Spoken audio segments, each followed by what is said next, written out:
நான் சொல்வதெல்லாம் உண்மை. உண்மையை தவிர வேற எதுவும் இல்லை. உங்க பேர் என்ன? சோமு. உங்க தொழில் விளம்பர படம் எடுக்கிறது. உங்க தொழில் முறையில நீங்க நிறைய பெண்கள்கிட்ட பழகிறதுக்கான சந்தர்ப்பம் இருக்கு இல்லையா? ஆமா. அந்த மாதிரி வேலைக்கு வந்த சில மாடல் பெண்கள் கிட்ட நீங்க முறைகேடா பழகினதா உங்க மனைவி கண்டிச்சதுண்டா? கண்டிக்கலீங்க, கலாட்டா பண்ணா. யுவர் ஆனர், விளம்பர படம் எடுக்கும்போது மாடல் பெண்கள் கிட்ட இப்படி நில்லு அப்படி சரின்னு சொல்றது எங்க தொழில சகஜம். ஒரு நாள் அந்த மாதிரி சில பெண்களை வச்சு விளம்பர படம் எடுக்கும்போது திடீர்னு என் பொண்டாட்டி வந்துட்டா. அவங்களை எல்லாம் பார்த்து இவ செருப்பால் அடிக்க போய் பெரிய அசிங்கமா போச்சு. நான் தாலி கட்டின பாவத்துக்காக இந்த மாதிரி கொடுமைகளை எவ்வளவோ அனுபவிச்சிட்டேன். யாரு யாரால கொடுமைப்படுத்தப்பட்டாங்கன்னு விசாரணைக்கு அப்புறம் கோர்ட்டார் முடிவு செய்வாங்க. மிஸ்டர் சோமு, கேலண்டர்லாம் கூட நீங்க போடுவீங்க போல இருக்க. இல்ல, யாராவது ஆர்டர் கொடுத்தா டிசைன் பண்ணி பிரிண்ட் போட்டு கொடுப்பேன். இந்த கேலண்டர் நான் தயார் பண்ணது. இதுல இருக்கிற பொண்ணு என் அண்ணி மாலா. போட்டோக்கள்லாம் ரொம்ப விரசமா இருக்கு. இதெல்லாம் எடுத்தது யாரு? நான் தான் எடுத்தேன்.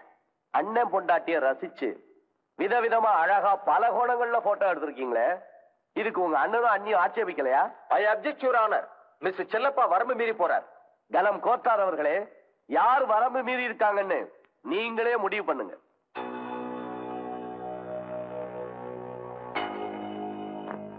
யுவர் ஆனர், இந்த மாதிரி முன்பின் தெரியாம மொட்டையா கேள்வி கேட்டா யாரா இருந்தாலும் சந்தேகம் வரும். இஃப் யூ டோன்ட் மைண்ட், நான் சில விஷயங்கள் சொல்ல விரும்புறேன். அந்த போட்டோல இருக்கிற மாலா இப்ப என் அண்ணி. எங்க அண்ணன் அவங்களை கட்டிக்கிறதுக்கு முன்னாடியே மாலா எனக்கு நல்லா தெரியும். As a good friend. இந்த கேலண்டருக்கு ஆர்டர் வாங்கி தந்து நான் தொழில முன்னேற உதவி செஞ்சதும் அவங்கதான்.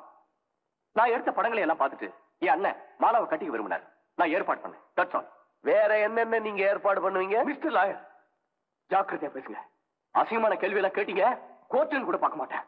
Mister Somu, behave yourself. Mister Chellappa, வழக்குக்கு தொடர்பில்லாத அனாவசியமான பர்சனல் கொஸ்டின்ஸ் தேவையில்லையே. Sorry your honour. ஒரு அடிப்படை பண்பாடு இல்லாத முரட்டுத்தனமான சோமுவோட சுமதி ஏன் வாழ விரும்பலன்னு நிரூபிக்கதான் இந்த கேள்வியை கேட்டேன். That's all.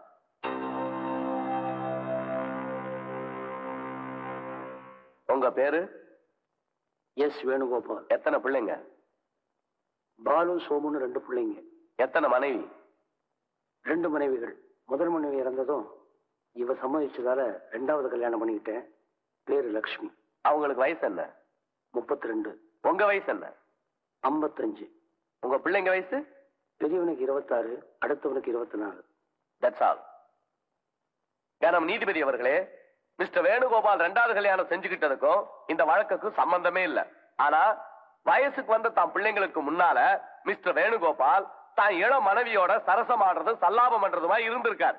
இத சுமதி கண்ணால பார்த்திருக்காங்க. இப்படிப்பட்ட அடிப்படை பண்பாடு இல்லாத குடும்பத்துல ஒழுக்கக்கேடு என்பது தவிர்க்க முடியாது. இத ஜாட மாடையா கண்டிச்ச சுமதிய வீட்டை விட்டு வெளியே அனுப்பிச்சிருக்காங்க. இந்த குடும்பத்துல மானமுள்ள பண்புள்ள ஒரு பொண்ணு எப்படி குடும்பம் நடத்த முடியும்? ஐ அப்ஜெக்ட் யுவர் ஆனர். வேணுகோபால் என்ன தப்பு செஞ்சாரு? செல்லப்பா ஏதோ தானே நேர்ல பார்த்த மாதிரி அவருடைய யூகங்களை சொல்றது தவறு. சுமதி நேர்ல பார்த்ததாகவோ சொன்னதாகவோ இவர் சொல்றதுக்கு என்ன ஆதாரம்? சுமதியை விசாரிக்கும் போது அதை பத்தி பேசலாம். நெக்ஸ்ட். உங்க பேர் என்ன? என்னமாமா இப்படி கேக்குறீங்க? நான் தான் மணி, நைனா வீட்டுல வேலை பாக்குறேன். Shut up. கேட்ட கேள்விக்கு பதில் சொல்லுங்க. வயசு என்ன? 19. சுமதி உங்களுக்கு தெரியுமா? சுமதி உங்க பொண்ணு தானே? இன்னும் விஷயம், சுமதி சோமு அண்ணன் பொண்டாட்டி. ஒரு நாள் வீட்டுல யாரும் இல்லாதப்ப நீங்க சுமதி கிட்ட தகாத முறையில பேசினது உண்டா? ஐயோ, நான் ஒரு தப்பும் பண்ணலைங்க. சரி, என்ன நடந்ததுன்னு விவரமா சொல்லுங்க. அது வந்து ஒரு நாள் வீட்டுல எல்லாரும் வெளியே போயிருந்தாங்க. அண்ணி தனியா இருந்தாங்க, நானும் தனியா இருந்தேன். எனக்கு போர் அடிச்சுது. வரீங்களா விளையாடலாமான்னு கூப்பிட்டேன். உடனே அண்ணி கோபமா பலாருன்னு அரைஞ்சிட்டாங்க. என்னங்க உங்க குடும்பத்துல எல்லாரும் உங்களை மாதிரி அடிக்கிறாங்க. சரி, நீங்க போலாம். யுவர் ஆனர், சுமதி வீட்டு மருமக. மணி ஒரு வேலைக்கார பையன். வீட்டுல யாரும் இல்லாத நேரத்துல ஒரு பொண்ண ஒரு வேலைக்காரன் விளையாடவான்னு கூப்பிட்டா அதுக்கு என்ன அர்த்தம்? அடிக்காம என்ன செய்வாங்க? அவங்க மணியை கண்டிக்காது மட்டுமல்ல, அவனை ஏன் அரைஞ்சேன்னு சுமதியை தான் துன்புறுத்தி இருக்காங்க. இப்படிப்பட்ட சூழ்நிலையில வேற வழி தெரியாம தான் சுமதி விவாகரத்து கேட்டிருக்காங்க. இதுல என்ன தப்பு இருக்கு? கொஞ்சம் யோசித்து பாருங்க. மிஸ்டர் பாலு, நீங்க எங்க ஒர்க் பண்றீங்க? Bank of major Anna Nagar. என்ன போஸ்ட்ல? மேனேஜர். இப்ப வேலையில இருக்கீங்களா? ஆமா. நீங்க வேலையில இல்ல, சஸ்பென்ஷன்ல இருக்கீங்கன்னு நான் சொல்றேன். எஸ். என்ன காரணம்? ஒண்ணுமில்ல, ஒரு சின்ன தகராறு, அவ்வளவுதான். அது என்ன தகராறு? ஆபீஸ்ல ஒரு கிளர்க் என்ன பத்தி தப்பா பேசிட்டான், அதை அடிச்சிட்டேன். என்ன? It's none of your business. இதுக்கு பதில் சொல்ல வேண்டிய அவசியம் இல்ல. மை லார்ட், இவங்களுடைய ஒழுங்கின வெளியில தெரிஞ்சு போச்சு. ஊரெல்லாம் கேலி பேசுனாங்க. அதே மாதிரி இவருடைய பேங்க்ல வேலை பார்க்கிற ஒரு கிளார்க் பாலுவோட மனைவிக்கும் பாலுவோட தம்பிக்கும் சிநேகிதம்னு தான் கேள்விப்பட்டதை நண்பர்கள்ட்ட பேசியிருக்காரு. அதை கேட்ட பாலு அந்த கிளார்க்க கண்டபடி அடிச்சிட்டார். அதனால இவர் மேல ஒழுங்கு நடவடிக்கை எடுக்கப்பட்டு விசாரணை நடக்குது. இவர் சஸ்பென்ஷன்ல இருக்கார். அதுக்கான ஆதாரம் பாலுவுக்கு பேங்க் அனுப்பிச்ச நோட்டீஸ். அதை நான் ஏற்கனவே கோர்ட்ல சப்மிட் பண்ணிருக்கேன். That's all your honour.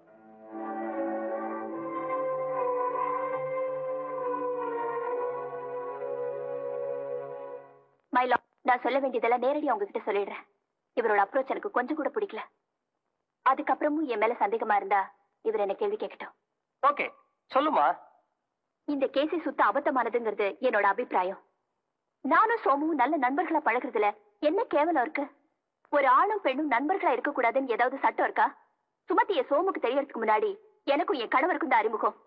என் கணவர் தான் சுமதிய சோமுக்கு கல்யாணம் பண்ணி வச்சாரு. அதுக்காக சுமதிக்கும் என் கணவருக்கும் தொடர்பு இருக்கிறதா கதை கட்டி விடுறதா? நல்லவளா நடக்கத்தான் எனக்கு தெரியும். மத்தவங்க கண்ணுக்கு நல்லவளா நடிக்க எனக்கு தெரியாது.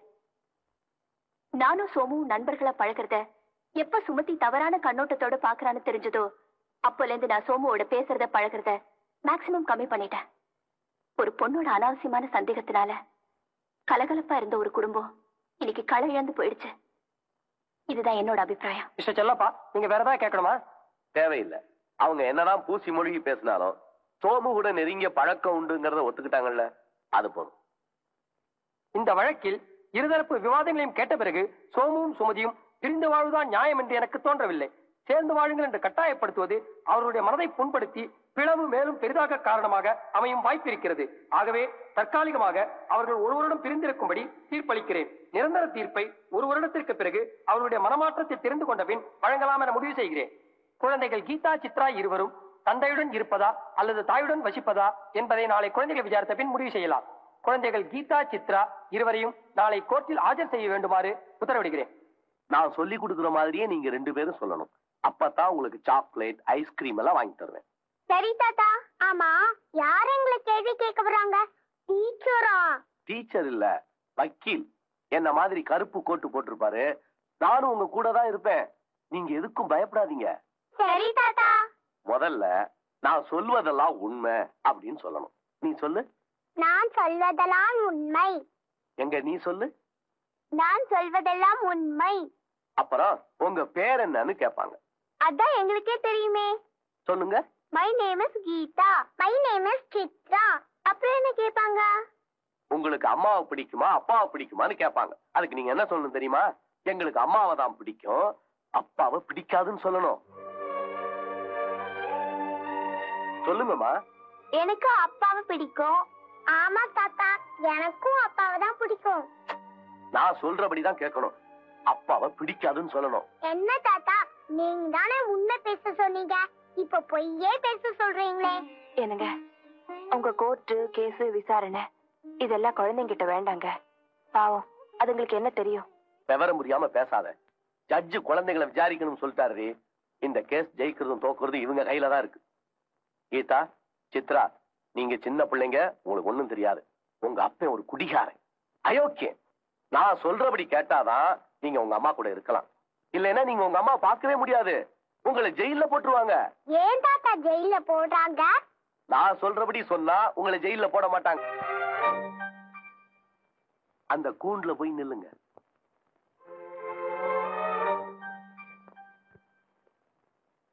சித்ரா, இதுதான் ஜெயிலா? தெரியலடி. ஜூல சிங்கத்தை வச்சிருப்பாங்களே, அந்த கூண்டு மாதிரி இல்ல?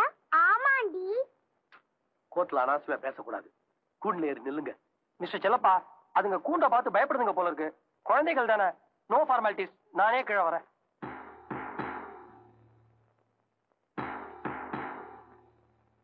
Come come come come come வாங்க. ஐயோ உட்காரு. Good girl. இங்க உட்காருங்க. உங்க பேர் என்ன? ஐயே, முதல் கேள்வியை தப்பா கேக்குறீங்களே. பேர் எப்படி கேட்கணும்? நான் சொல்வதெல்லாம் உண்மை, உண்மை தவிர வேற எதுவும் இல்லை. அப்படிதான் சொன்னோம். தாத்தா சொல்லிருக்காரே. என்ன மிஸ்டர் செல்லப்பா, வீட்லயே ட்ரைனிங்கா? ப்ரொசீஜர். இந்த பாருங்க, வீட்டுல என்ன சொல்லி கொடுத்திருந்தாலும் அதை மறந்துருங்க. இப்ப நான் கேட்கறதுக்கு தைரியமா பதில் சொல்லுங்க. உங்க பேர் என்ன? கீதா. என் பேரு சித்ரா. என்ன படிக்கிறீங்க? யூகேஜி. நானும் யூகேஜி தான். Very good. நான் உனக்கு கேட்கட்டமா? நீங்க யார், வக்கீலா? இல்ல, ஜட்ஜ். அது வந்து தாத்தா மாதிரி. ஆமா, ஏன் கேக்குறீங்க? உங்களை எப்படி கூப்பிடுறதுன்னு தெரிஞ்சுக்கட்டா. அதான் சொல்லிட்டார்லடி, தாத்தானே கூப்பிடுவோம். சரியா தாத்தா? தேவைதான் எனக்கு. இந்த பாருங்க, நல்லா யோசிச்சு சொல்லுங்க. உங்களுக்கு எம்ஜிஆர் பிடிக்குமா இல்ல சிவாஜி பிடிக்குமா? எங்களுக்கு ஜெயலலிதா தான் பிடிக்கும். ரெண்டு ரெட்டா வாழுங்க. வேற ரூட்ல போறீங்க, அதை விடுங்க. நான் சொல்ல கேளுங்க. சாக்லேட் பிடிக்குமா ஐஸ்கிரீம் பிடிக்குமா? எனக்கு ஐஸ்கிரீம் பிடிக்கும். எனக்கு சாக்லேட் பிடிக்கும். ஆனா சாக்லேட் சாப்பிட்டா அம்மா உதைப்பாங்க, பல்லு கெட்டுடுமா.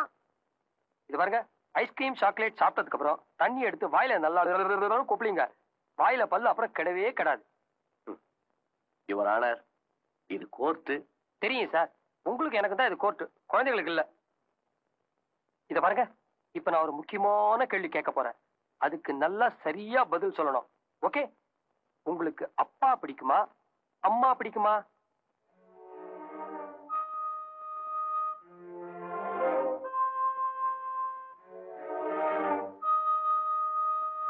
பயப்படாம சொல்லுங்கம்மா. அப்பா பிடிக்கும்னு சொன்னா நீங்க ஜெயில போட்டுடுவீங்களா? சேச்சே, உங்களுக்கு அப்பா பிடிக்கும்னா அப்பா கிட்ட போங்க, அம்மா பிடிக்கும்னா அம்மா கிட்ட போங்க. That's all. உங்க இஷ்டம். தைரியமா சொல்லி, இந்த தாத்தா ரொம்ப நல்லவரு. எனக்கு அப்பாவை தான் பிடிக்கும். எனக்கும் அப்பாவை தான் பிடிக்கும். தாத்தா, எங்களை எங்க அப்பா கூடயே அனுப்பி வைங்க. ஆமா தாத்தா, நானும் அப்பா கூடயே போறேன். இந்த தாத்தாவை எனக்கு பிடிக்கவே இல்ல. எப்பவும் பொய்யெல்லாம் சொல்றாரு. அதெல்லாம் இனிமே உங்களை யாரும் ஒண்ணும் சொல்ல முடியாது. தைரியமா இருங்க.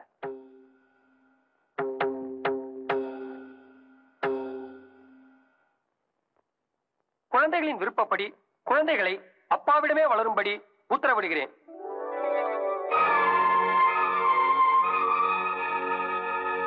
ஒரு பிரபலமான சீனியர் லாயர் செல்லப்பா போன்றவர்கள் பிஞ்சு குழந்தைகளை கூட பொய் சொல்லும்படி தூண்டியதை நான் வன்மையாக கண்டிக்கிறேன்.